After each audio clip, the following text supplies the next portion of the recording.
Hva kjennetegnet på en rettsstat? Kjennetegnet på en rettsstat at alle bundet av rettslige normer. Jeg bundet av rettslige normer, du bundet av rettslige normer, og staten skal være bundet av rettslige normer. Og det som gjør denne her saken til en veldig dramatisk sak, det at dette prinsipper som ikke tåler noen unntak. Og det gjennom statens håndtering at vi ser at eller vi må stille oss spørsmålet. Sånn som for eksempel vi på juridisk fakultet når vi underviser studentene våre i statsrett og hvor vi da fremholder at vi har en maktfordeling og at Høyesterett treffer avgjørelse i siste instans jf. Grunnlovens paragraf 88. Det spørsmålet vi da må stille oss om dette et folkeeventyr. Dette et folkeeventyr? Og det som gjør det dramatisk at Høyesterett fremstår nå som en underholdningsavdeling som har skrevet et slags essay.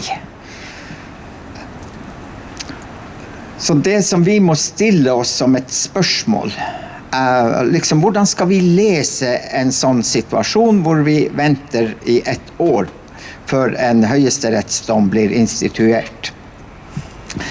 Det kan kanskje fortelle oss om at det noen veldig sterke lobbykrefter som i operasjon der, og som slår ut denne myten om rettsstaten som vi har lent oss på og trodd på at hvis man følger det spillet og vinner den ludoen, så det avgjort. Da trer Grunnlovens 88 inn.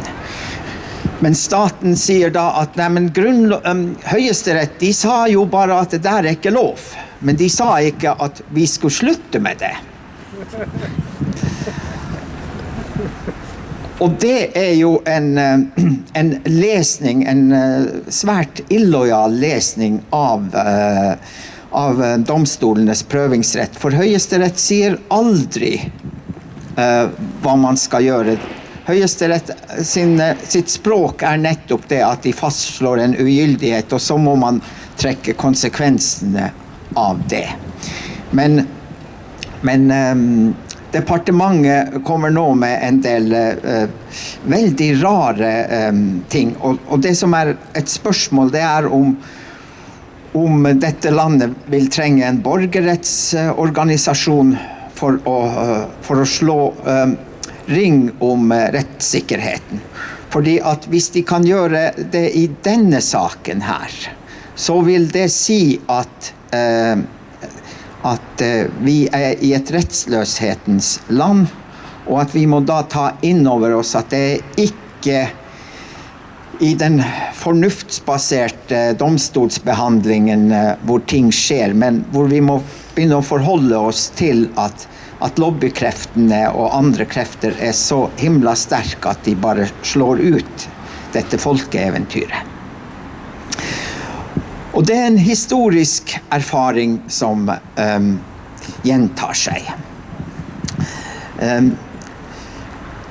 Letje tjoli kon hollo saiti hakshu ja merkit go sida vas jaude ja varain challe historia saiti posti ja posti ollo vara skolkai manas olemas ja neis on ees hea kalan siivas kolai saiti posti ja posti saiti posta ja posta Fuusenestal posta, posta, posta ja posta.